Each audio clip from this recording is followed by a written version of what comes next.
So welcome back everyone, Mike here. It is a beautiful day here in western Pennsylvania, but boy, it's pretty cold today. This morning I woke up to about 6 degrees. It's up to about 18, 19 degrees right now, but the sun's shining. Pretty nice day today. Before we get started, I want to show you something over here, one of these firewood bags, and compare it to an IBC tote. If you watched the last video, I went over these firewood bags. I just picked some of these up the other day and they work really well. But take a look here. Here we have an IBC tote with a little over 1/3 of a cord of wood in it. This big firewood bag right here has exactly 1/3 of a cord. So in other words, there's more in there than there is in there. That's the difference between stacked in and tossed in. As you can see, this is noticeably larger, but like I say, less wood in there than there is in there. I have to go out and do a little running around right now. But when I return, I'm going to get in the excavator and come down here and start clearing more of these trees down here. I've got a big pile of brush and debris in the burn pit right there. I'm going to light that up right now, let it burn down some, and then we'll start clearing some of those saplings out there. I mentioned in a video the other day, I'm trying to make some more room down here. Eventually what I'd like to be able to do is come down in here with a road. You know, it'll ramp down into there, go out to around that point, and come right back up. And then I'll dig a nice borrow pit down there for some shale, like on the outside of the hill. And that way, whenever I need good fill dirt, I can cruise down here with a dump trailer, load it up, and loop right back up around. That's the plan. The plumber was actually planning on coming this morning, and we were going to rough in the plumbing in the new building, but I actually called him yesterday and canceled. It's been really cold for the last, I don't know, 4 or 5 days now. Ground's hard as a rock, plus like I said, it was 5 or 6 degrees this morning. A little too cold to be doing plumbing work, so we're going to try again next Saturday. Looks like later this week it's supposed to get up to the 40s, and what I'll do, I'll put a couple torpedo heaters up in the building to help thaw that ground out a little bit. Luckily, it's not wet in there. You know, the soil's not wet, so it's frozen pretty hard right now, but not like if it was wet and then, you know, in the single digits for weeks on end. So it's not too bad. But we'll try again next weekend. All right, the Huntman and I are at Burger King right now, and he just picked a spicy chicken. It's been a while for the spicy chicken. Huh, Hunter? It's been a while.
down in here pretty good now.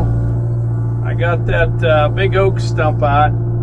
That wasn't too bad. That tree was cut down probably 10 years ago, so it didn't take much to get it out, but it's still in there pretty tight. But by the way, if anybody's curious as to how well the heater works in this excavator, this will cook you out. I have it completely shut off right now, the heat turned down, the fan off. I mean, I have got this light jacket on here, but heater works fantastic. It's up to about 24, 25 degrees now, so it's definitely warmed up some since this morning. But this works out good. This thing just pops these little trees out, no problem at all. Swing them over here out of the way. Then I kind of push them into a pile, and then pick them up, put them in the burn pit. Works good. My fire is starting to, yeah, it's starting to cook pretty good down in the bottom, which is nice because then it just kind of burns down. Put a little bit more on it. It's not like a rip-roaring fire. I was watching a Andrew, is it Camerata or Camerata? Camerata. Andrew's, one of Andrew's videos, I should say, the other day. And I got to thinking, I wonder how many excavators that guy is responsible, or partially responsible, I should say, for selling. You know, used ones, new ones. He's got a great channel. I really enjoy his videos, but he kind of shows a lot of people what you can do with these things. And I think a lot of people, such as myself, landowners, are buying these things now, both new and used. When you think about it, something like this right here, and now this is a KX57, it's a 13,000 pound machine, but brand new is about, I don't know the exact amount, but about the same amount as a new diesel pickup truck. Everything's so expensive, but when you look at it that way and what you can do with one of these things, a lot of landowners, I think, are starting to buy these things, and Andrew, I would have to say, is helping that market a little bit, both new and used. Another one is Let's Dig 18 at Chris. He's a nice guy. I met him once. Now he does, you know, he has an excavating business, but he runs both big hose and mini hose quite often, and it's just nice being able to watch a video. You know, when I'm using this machine in a video, the way I see it is, a lot of people may be out there that may be a large landowner or small contractor, and they kind of see the different things that I do with this. So far, I have only done like a little bit of actual digging. Working up by the new building, digging some drain lines and stuff like that. But mostly what I've used this for is tree work, really. Clearing trees, carrying big logs, loading the sawmill, that kind of stuff. Now, as the weather improves, I'll be using it for a lot more than just that. I always crack up, by the way. I'll do a video and using this machine and like, I don't know, carrying a log to the sawmill or holding firewood up off the ground. And I know some people are just joking, but they'll say, oh, that big expensive machine for firewood. And I just laugh because it's kind of short-sighted to think that way. I'm planning on having this machine for years and years, and I will use this for a million different uses. Like down here where I'm at right now, like I said, I'm expanding my work area down here.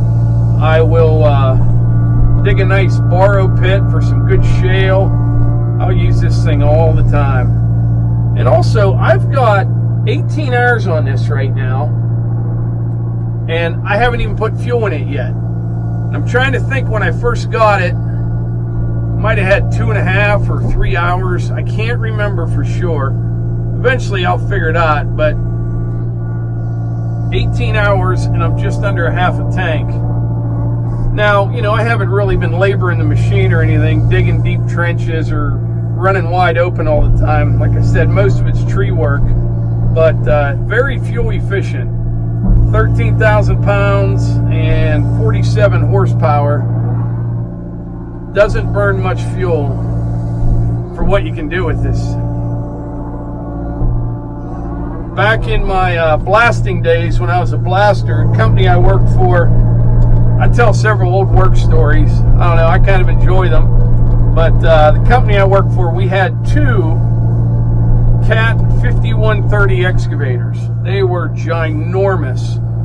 14-yard buckets on an excavator. And I remember we had these old Max triaxle trucks. And they were old, real old, but they were still licensed and we were able to run them on the road. They didn't run them much on the road, but they would use them on big construction jobs, you know, when you're working along the highway or something like that. And I'll never forget, they needed some topsoil for something, and they came up to the cut where that big hoe was running. Like I said, 14-yard bucket, huge topsoil pile right beside them, and he'd load them up in one bucket from that excavator. It'd dump it into his old Max. It looked like a snow cone. It would be running out the back, the sides, over the cab protector. Yeah, because the triaxle holds about 10 yards. And like I said, that was a 14-yard bucket on that excavator. If I can find a picture of one of them, I'll put it in here. I never really ran it. I mean, just for a little bit, no production digging or anything like that. The guy that they had on it, that was his thing, you know what I mean? Because it was all about production when you're moving dirt on those road jobs. On that one project in central Pennsylvania, it's near Lewistown, PA. Yeah, Lewistown, PA was where that was at. We had one of those Cat 5130s and a 992 Cat loader, huge loader, and we were moving, when we were really up and running, doing real good, we could get 50,000 cubic yards moved a day. Now that is, that's incredible. That's both day and night shift. And it was my job to keep up with them, pushing this tree over here. It was my job to keep up with them with the blasting. So I stayed very busy trying to keep up with that. 50,000 yards a day. You'd drill and shoot in the afternoon, a big shot, you know what I mean? Go back to the hotel for the day, and the next morning you come out and everything you did the day before was gone. Nothing left at all. They moved all of it. And some of those jobs, like the haul roads, would be like a mile, mile and a half long, and those 777 trucks would just cruise on those things. And that's the other thing, when you're working to fill, I did that quite a bit, running a dozer. You know, when you dump a triaxle load of rock, you know how much that is. Those 777s, it's about 4 loads, 4 triaxle loads per dump. So you would stay very busy, like on a D8 dozer, real busy, trying to keep up with them. That tree went over nice and easy. I'll get a little bit of firewood out of that one. Not much, but some.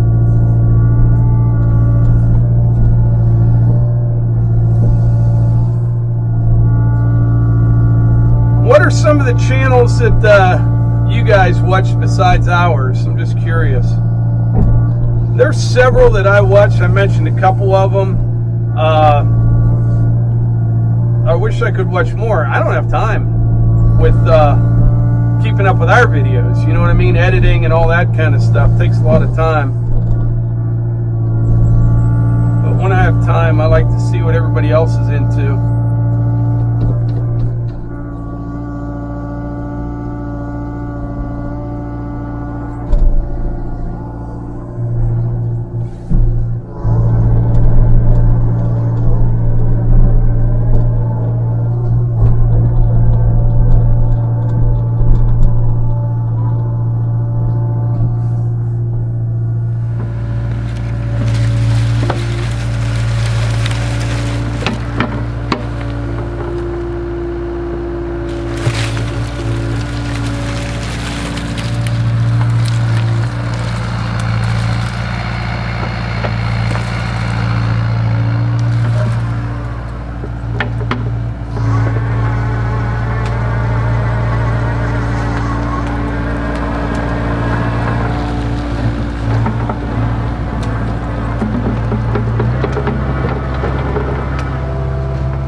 All right, it's coming along. And I tell you what, when I was digging out that one big oak stump down there, I hit some of that nice shale just about, I don't know, 2.5 feet down. So like I said, my plan is clear the rest of these trees right here, clean all this up, and then over on that side of the hill over there, dig into it, and I'll get a nice shale pit, I believe. I think that should work out good. But tomorrow morning, I'll come down here with the chainsaw and limb those 2 trees that I have down there, pull those little firewood poles out. They're not real big, but I'll get a little something out of it. And I've got 3 other decent sized ones, and I have 4 other ones, bunch more small ones over that way. And yeah, this will clean up quick now. That'll be good. Want to mention a couple other things before I wrap this video up. Number one is we have mugs available. They're on our website if you want to look in the description. And by the way, in the description box down there, I kind of changed that all up. Hopefully, a lot of people, you know, that are new to the channel, they ask questions that I keep repeating myself. So I put a lot of information in the description. What type of equipment, what model, all that kind of stuff. How many acres we have, the camera equipment we use. They're all questions that we get all the time. So if you're new to our channel or you've been here a while and you want to check that out, go down to the description box and there's a lot of information there. And what else did I want to say? Oh, check out Melissa's last video. I'm hungry right now, by the way, thinking about it. But she did a video on how she makes her meatloaf. I love meatloaf, and hers is the best by far. So if you want to learn how to make great meatloaf, check out Melissa's video right here. I'll put it up above. And I think that's about it. But boy, when the sun starts going down, it's getting cold again. It really is. But anyway, like I always say, if you enjoy these videos, please hit the like button, click subscribe, and share them with your friends. Thanks.